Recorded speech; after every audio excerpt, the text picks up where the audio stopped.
ദൈവത്തിൻ്റെ ഏറ്റവും പ്രിയമുള്ളവരെ, അവിടുത്തെ സമാധാനം ഞാൻ ആശംസിക്കുന്നു. ഇന്ന് കർത്താവ് നമുക്ക് നൽകുന്ന ദൂത് വിശുദ്ധ മർക്കോസ് എഴുതിയ സുവിശേഷം 3-ാം അധ്യായം 10-ാം തിരുവചനം.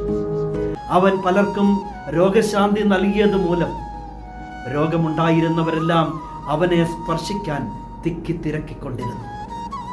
ഒരു തിക്കിത്തിരക്കൽ, വിശ്വാസത്തിൻ്റെ ഒരു തിക്കിത്തിരക്കൽ, അത് നമ്മുടെ ജീവിതത്തിൽ നിന്നും നഷ്ടപ്പെട്ടുകൂടാ. അവൻ തൊട്ടവരെക്കാൾ അവനെ തൊട്ടവരാ സൗഖ്യമായത്. വിശ്വാസത്തോടെ അവനെ സ്പർശിച്ചവരെല്ലാം സുഖമുള്ളവരായി മാറി. ആ ഒരു തിക്കിത്തിരക്കൽ നമ്മുടെ ജീവിതത്തിലും ഉണ്ടാകണം. ഇന്നലകളിലെ തിക്കിത്തിരക്കലുകൾ, വിശ്വാസത്തിൻ്റെ ആ തീഷ്ണത നഷ്ടപ്പെടാൻ നമ്മൾ അനുവദിക്കരുത്. എന്ന് അത് നഷ്ടപ്പെടുന്നു, അപ്പോൾ നമ്മൾ തിരിച്ചറിയണം, നമ്മുടെ വിശ്വാസം ക്ഷയിക്കുകയാണ്. അതിനനുവദിക്കരുത്. വിശ്വാസത്തോടെ അവനെ തൊടാൻ തിക്കിത്തിരക്കണം. സൗഖ്യം എപ്പോഴും തൊട്ടരികിൽ ഉണ്ടാകട്ടെ.